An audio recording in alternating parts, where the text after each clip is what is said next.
ہوا پر صوتی لہروں کا سفر زیادہ پرانی بات نہیں، اور آج ساری دنیا کا نظام بھی ہوا میں قائم برقی لہروں کی جال کی مدد سے چل رہا ہے۔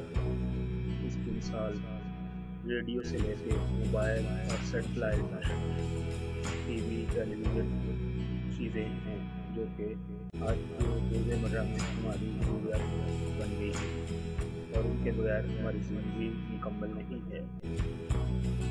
اس سب کی شروعات سن 1880 میں ہوئی جب مشہور موجز مارکونی نے اپنے پیشو ہرٹز کے برقی لہروں کے نظام کو پڑھنا شروع کیا۔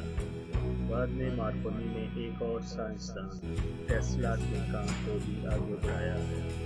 بالآخر مارکونی اپنے بنائے ہوئے نظام کے تحت پہلے اپنی تجربہ گاہ میں گھنٹی بجانے اور پھر اپنی تجربہ گاہ سے 322 میٹر دور واقع اپنی رہائش گاہ پر صوتی لہروں کو نشر کرنے میں کامیاب ہو گیا۔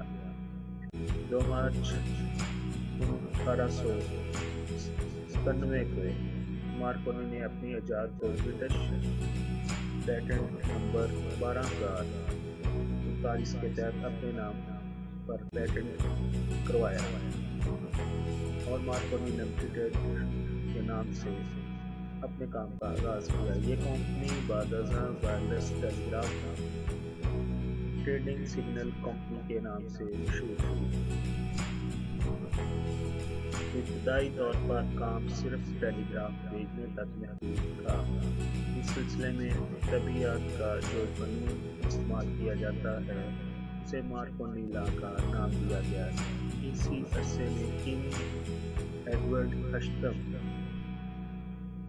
جو اس وقت پرنس آف ویلز سے شاہی کشتی پر ایک سفر کے دوران زخمی ہو گئے، جس کے بعد ان کی درخواست پر مارکونی نے شاہی کشتی میں اپنا ریڈیو کا نظام نصب کیا۔ ٹائٹینک کے حادثے کے بعد ریڈیو کا استعمال ہر قسم کے جہاز رانی میں لازمی قرار دیا گیا۔ سن 1919 میں پہلی بار امریکی شہر میڈیسن میں واقع یونیورسٹی آف وسکنسن میں انسانی آواز کو صوتی لہروں کے لیے بڑے پیمانے پر نشر کیا۔ امریکہ کے شعبہ کانگریس کے اعداد و شمار کے مطابق ریڈیو کا پہلا تجربہ لائسنس 15 ستمبر 1921 کو اسپرنگ فیلڈ میساچوسٹس کے WBZ اسٹیشن کو دیا گیا۔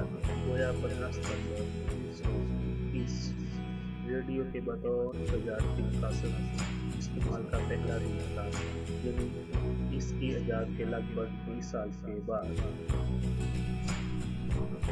برصغیر میں ریڈیو کی آمد مارچ 1926 میں انڈین براڈ کاسٹنگ کارپوریشن نجی حیثیت میں قائم ہوئی اور اس نے جولائی 1927 میں بمبے میں پہلا اسٹیشن قائم کر کے ہندوستان میں باقاعدہ نشریات کا آغاز کیا۔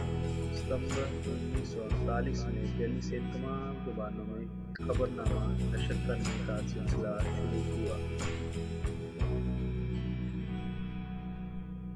12 نومبر 1939 وہ تاریخ ساز دن تھا جب عید کے روز قائد اعظم محمد علی جناح نے انڈین براڈ کاسٹنگ کارپوریشن جو اب آل انڈیا ریڈیو بن چکا ہے اس کے بمبئی اسٹیشن سے تحریک ساز خطاب کیا۔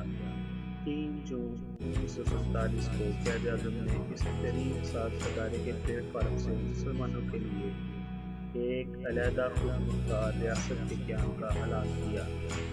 آل انڈیا ریڈیو سے ریڈیو پاکستان کا سفر کچھ اس طرح رہا۔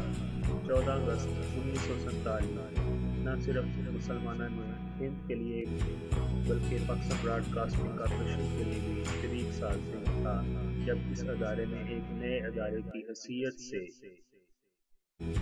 پاکستان کے قیام کا اعلان کیا۔ بعد ازاں اس ادارے کا نام تبدیل کر کے ریڈیو پاکستان رکھا گیا۔ آزادی کے بعد ریڈیو پاکستان نے اپنی مستحکم شناخت بنائی اور اردو کے علاوہ 20 علاقائی زبانوں کو رابطے کے ذرائع کے طور پر استعمال کیا اور جدید مواصلاتی مہارت کے استعمال کے ذریعے معلوماتی نشر و اشاعت پاکستانی قومیت اس نظام کے اور ثقافت کے احترام کے جذبات کو فروغ دیا۔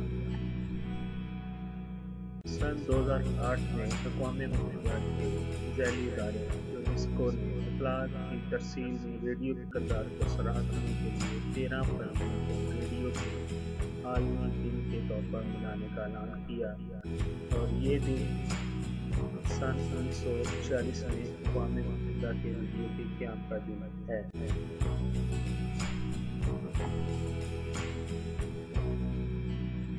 اگر ہم جدید دور کی بات کریں تو ابھی ایف ایم ریڈیو کو زیادہ پسند کیا جاتا ہے، کیونکہ اب ایف ایم ریڈیو بزنس کے لیے بھی استعمال ہوتا ہے اور موسیقی کے لیے بھی اسی چینل کو زیادہ استعمال کیا جاتا ہے۔ Thank you. اپنی معلومات میں اضافہ کرنے کے لیے آپ اس چینل کو سبسکرائب کیجیے۔